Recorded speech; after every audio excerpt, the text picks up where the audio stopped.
Ito po ang actual kung paano mag-laminate ng ID. So, i-on po natin ang ating power. Iilaw po ang red. Pindutin po natin ang hot para painitin po natin ang heater ng ating laminating machine.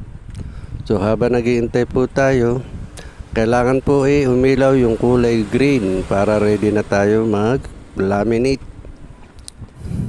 So, hintay po tayo ng ilang segundo.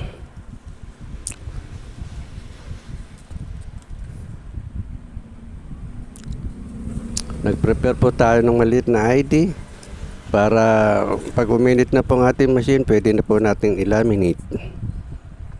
So, wait po muna tayo hanggang ilang seconds.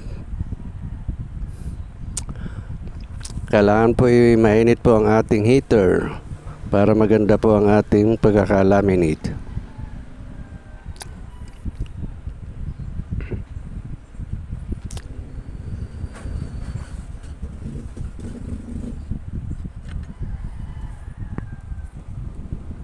Okay na po, nag-green na po ng ilaw. Kung ready na po, ipasok po natin ang ating ID.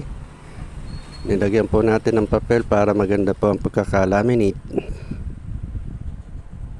Nakikita po natin na ikot po ang roller.